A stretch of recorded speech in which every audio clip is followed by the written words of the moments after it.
How would you rather you paid your rent? Monthly or yearly? I don't know. My landlord charges 2 years for the first rent and then yearly after that. I've done it for so long, I don't even know what the alternative will be like. And I'm sure there are millions of you, just like me, who are looking at this proposed legislation with keen interest. The bill is titled the Advanced Rent Regulation Bill 2022. We'll talk more about it in our focus on the nation's capital. My guest on the program is Mr. Olayemi Shonubi, and together we try to dissect Nigeria's housing issues.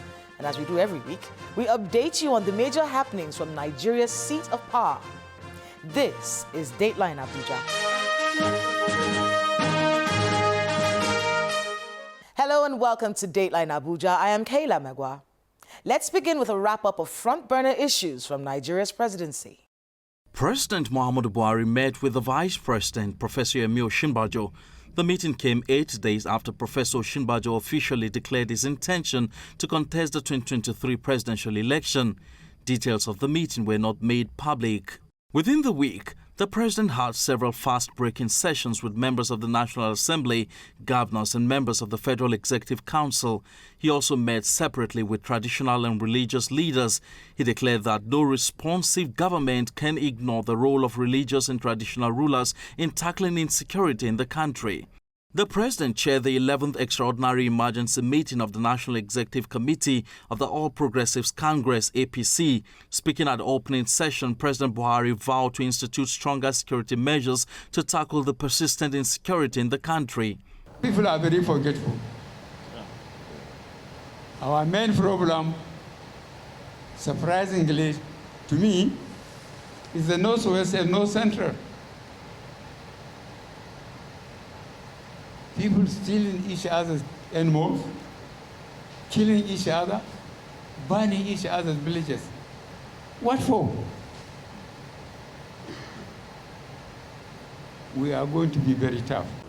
President Buhari has been given a brief on the security situation in the country as he presided over a Security Council meeting. Briefing State House correspondents, the National Security Advisor, Major General Babagana Mongono, explains that the president has issued fresh directives to the security agencies to rescue all those in captivity across the country and advance the acquisition of intelligence. He's not happy about this situation. He's made it very, very clear. The first assignment he's given to the security agencies, especially the armed forces and the police, is to rescue those that are in captivity, not just those that have been captured, but that were captured during the last train incident, but those that have been in captivity in other parts of the country. Unless the wider society, right down to the local governments, are willing to give the type of information that is needed to block the activities of these criminals, this situation will continue to linger beyond whatever time frame we're looking at towards ending this great problem. President Buhari also met Governor Hope Uzodinma of Imo State following persistent attacks on communities in the state. Briefing State House correspondents after the meeting, the governor explains that the attacks are targeting members of the APC. How many states governed by opposition parties are under the kind of attack that we get from Kaduna every day, that we get from Imo State every day, that we get from Ebonyi State? So if we are the ones, why are we attacking our own states? Why are we going to be enemies and opposition to our own government? Among those that have been killed and houses that were attacked, how many of those buildings belongs to opposition party? Am I supposed to be attacking and burning down my own house? Or do you think a governor will be there to burn down his own house? Or the Kaduna governor will be there to burn down facilities in his government? I just use this medium to call on Nigerian politicians to play politics without bitterness and stop letting blood here and there in the name of looking for power. If I am no longer in doubt as to who are the sponsors of banditry in Nigeria. Those who want to make Nigeria ungovernable. President Buhari yesterday directed the Minister of Health, Dr. Sage Hanure, to submit a progress report on the indigenous production of vaccines in the country by May. He gave the directive while receiving the leadership of the Nigeria Integrated Biopharmaceuticals Industries Consortium.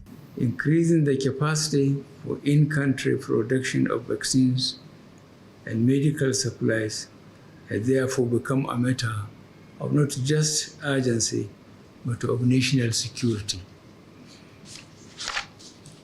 As we saw, many nations who had developed comparative advantages in being centers of biopharmaceutical productions adopted a me-first attitude towards securing their citizens. These actions place developing nations, particularly those in Africa, at severe disadvantage. As part of the fallout and lessons learned emerging from these crises, under my directive, the Minister of Health has been conducting local and international high-level consultations to seek access to the know-how and finance to revive domestic manufacturing of vaccines. The chief prosecutor of the International Criminal Court, Mr. Karim Ahmed Khan, was in Nigeria within the week. He met separately with President Muhammadu Buhari and Vice President Professor Emil Shinbajo. The president informed his visitor that Boko Haram is a perversion of religion rather than an Islamic ideology. Thank you very much. Thank you so much. The Chief Justice of Nigeria, Justice Tanko Mohammed, has sworn in 7 justices of the High Court, 6 for the Federal High Court and 1 for the FCT High Court. He urges them to be ready to hear more cases, especially during the 2023 general elections. You must shun unmerited wealth, vainglory, dishonest disposition, and ostentatious lifestyle born out of corrupt acquaintances. I can assure you that the society within which you will operate may demand the impossible from you as a judge or as judges.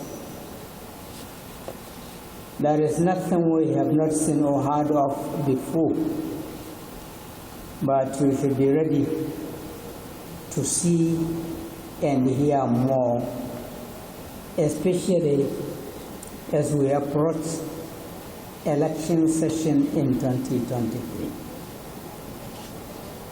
Even though I rejoice with you on this very important appointment, I still sympathize with you for the many troubles, inconveniences, verbal assaults, and all sorts of uncomplimentary remarks that may be made about you by various litigants or others in the course of your adjudication.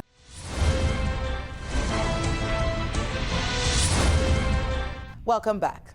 Let's talk about rent. If you live in Abuja, you know it's a very dicey issue.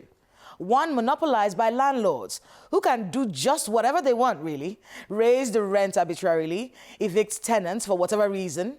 As citizens, we are at the mercy of landlords despite the laws that exist to protect tenants.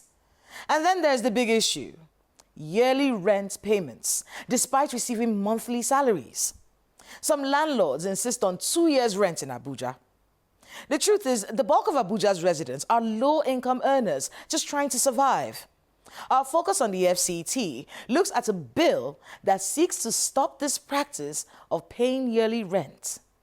On December 12, 1991, Abuja officially replaced Lagos as the Federal Capital Territory of Nigeria. After 15 years of design and construction, the decision to make Abuja the nation's capital was premised on several challenges associated with Lagos, including traffic congestion and oversized infrastructure.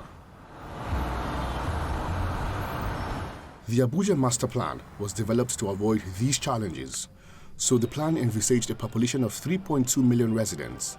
However, the population of the city has exploded even before its development is completed. from a population of 387,671 in 1991. The 2006 national census recorded 1.4 million persons in the nation's capital. According to the United Nations estimates, residents in the nation's capital hit 3.278 million, and is expected to surpass the 5 million mark by 2030. Abuja has witnessed a massive influx of people due to social, economic, and political factors, although the city is still undergoing development as more districts are opening. Abuja is known for its expansive estates, and there are so many of them. According to the Abuja Development Control, there are over 3,000 housing estates in the nation's capital. Despite the high influx of people into the nation's capital, the cost of rent for residential apartments is not affordable for most residents. Many of them have to settle for satellite towns like Kubwa, Gwagwalada, Mararaba, Kuje, Karu, Lugbe, Nyanya, Kado, and others. The distance between these towns and the main city, where the workers report for work, ranges from 20 to 70 kilometers. Home ownership schemes are also beyond some of the residents. The best thing that I feel is possible is a flexible payment plan. Because if you have a flexible payment plan whereby you can spread your payments and be able to pay for a longer period, that will make everybody to have a home of themselves.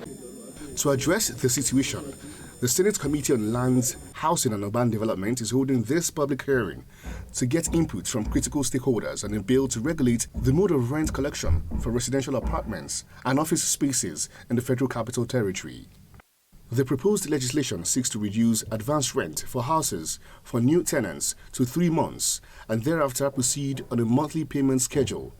According to the sponsor of the bill, the proposed law will make life less stressful for low-income earners in the FCT, as he warns that yearly rent breeds corruption and huge inequality.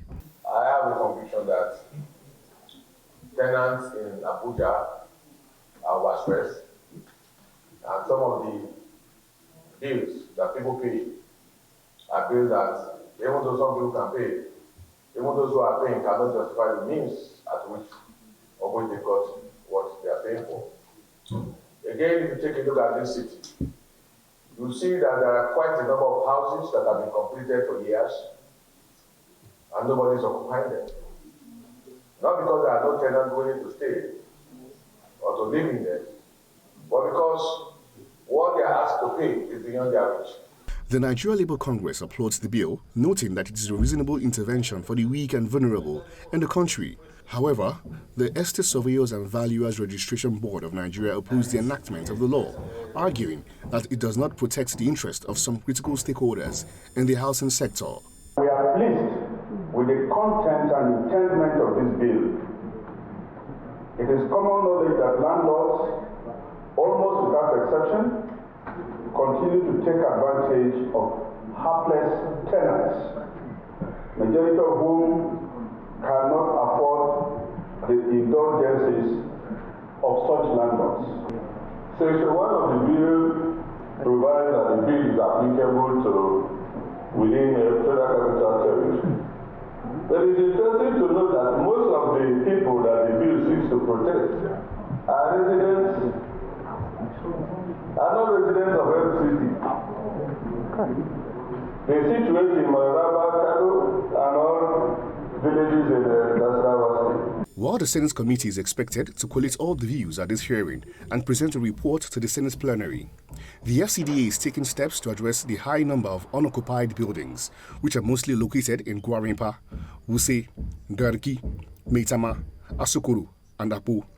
The Department of Development Control put the last figure at over 600 structures.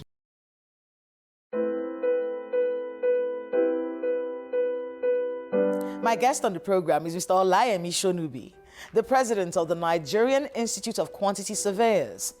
He gives us his take on this proposed bill, Nigeria's housing deficit, the country's mortgage system, and the concept of mass housing. Please watch this.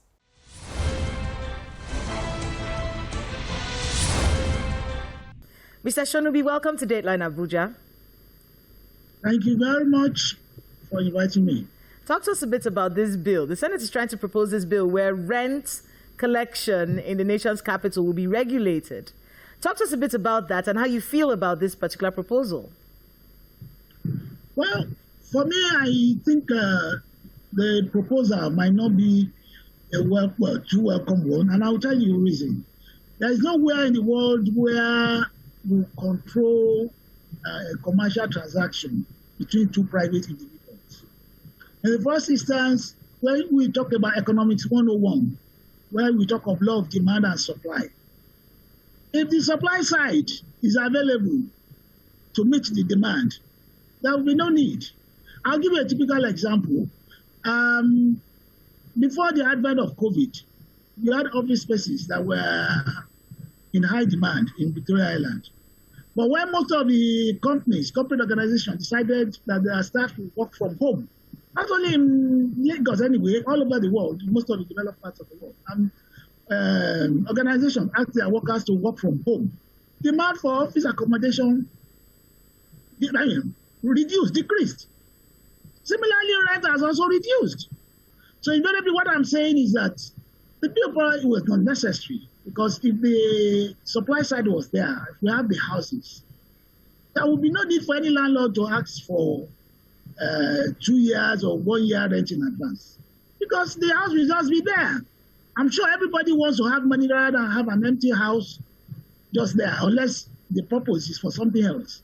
But if for economic reasons that you want to earn income from, you rather want to put somebody there who immediately comes in, pays, and you're hoping that maybe in another 3 months or 1 year, he pays another rent. And maybe in another 5 years, the value will increase, and then you ask for more money.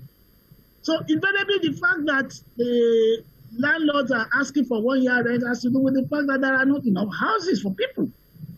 And that's why people are going to as far as Suleja, Karu, on the outskirts, to seek accommodation for people working in the central business area of Abuja.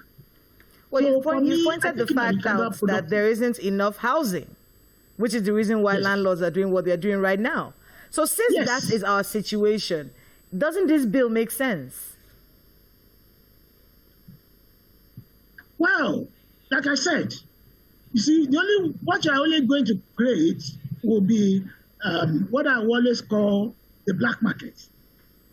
Look at what is happening in our foreign exchange market. There is the official rate, which is 413 or 420. But tell me anybody, even in private businesses, who had gotten dollar at the official rate of 413. If you don't have a markup from your bank, then you go to the bureau de change where you get it about 560. And if you look at the gap, it's also because the dollar is not there. I still talk about economics 101, law of demand and supply. You will realize that each time government tries to meet the demand of the manufacturers and all others who seek dollars in the market, the the naira value improves. But anytime government is hamstrung by virtue of the fact that we are not earning enough income dollar-wise, then the value of naira drops. So much more that it has gone up from 400 and something that was a couple of years ago to 520, 560. They are not even sure whether it will end by 600 and something by the end of the year. So that's why I said what I said, because we need to be, there is the ideal, and then there's the reality. So let's talk about the ideal and the reality. The truth is, we don't have the ideal right now. The reality on ground is that there isn't enough housing.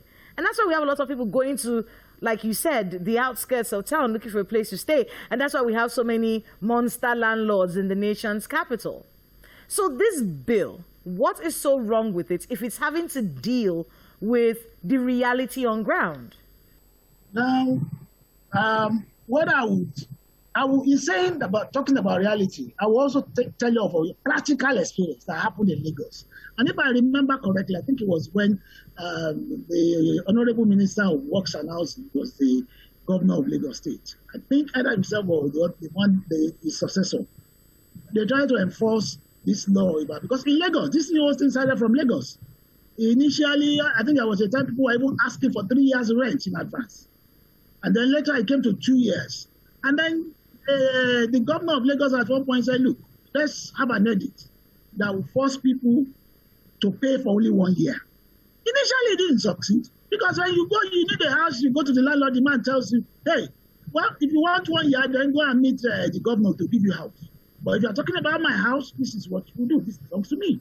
The government did not build the house for me. That is the reality I'm talking about. But you see, the ideal would have been that if government had been issued, and I think they tried that when they were building Abuja, had invested in social housing. They have blocks of accommodation housing. Because if you ask me, the bulk of people working in Abuja are civil servants. You have very few corporate organizations in Abuja. So if government had provided accommodation for workers to rent, and that's why I started talking about social housing. If you go to the UK, for instance, you should have those council flats. The council flats were provided by government. It wasn't by individual. Government is trying now through the family home funds to get people to come and invest in residential accommodation. But the honest truth is that because it's social housing and the return is small, because that's the only way it can work. If you talk about affordable housing, the return on investment is very low. Could be as low, could be as much as 5% or even lower. So anybody else, you look at an average Nigerian who's looking at investing his money in a finance house and get 10% at the end of the month, you want him to come and invest money for about 18 months and get 5%. It's not going to work. So we have a lot of structural problems within the fiscal policies of the government, fiscal and monetary policies of the government, that's made it almost practically impossible to have private investors invest in social activities. It's only government that can. But then, government too is hamstrung. There are so many infrastructural facilities that are calling for attention. We are talking about education, we are talking about health, we are talking about roads, and most importantly, power, which is calling for government attention. So where will be the money come to put more? Yes, government is trying, but it's just like a little drop of water in the ocean.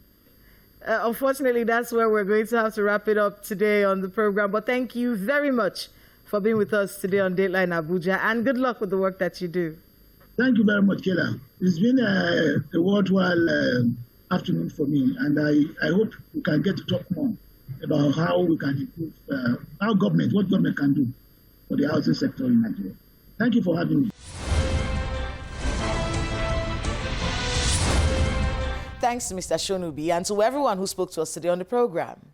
It is very difficult indeed to survive in Nigeria, especially if you've decided to live an honest life. No regrets. It is who we are, and we cannot allow the strain of this hardship to turn us dishonest. But if I'm being truly honest, this honest horde is losing its numbers, and that would be a disaster for our country. A decent 2-bedroom apartment in Abuja city center will cost you about 1.5 million naira yearly. In the suburbs, be ready to cough out about 700,000 naira yearly. The average salary of an Abuja resident is between 100,000 and 150,000 naira. So living in the city center is not an option. And to live in the suburbs, this individual will have to save up half a year's salary just for rent. This person has to eat, commute, pay for utilities, and in many cases, care for his or her family, both nuclear and extended, in this economy. Legislation is necessary to take the strain off the back of the working man and woman. The law may not change the heart, but it most certainly will restrain the heartless. That's Dateline Abuja this week. Please let us know the happenings in your neighborhood using the social media handles showing right now on your screen. Thank you so much for watching. I am Kayla Magwa. See you next time.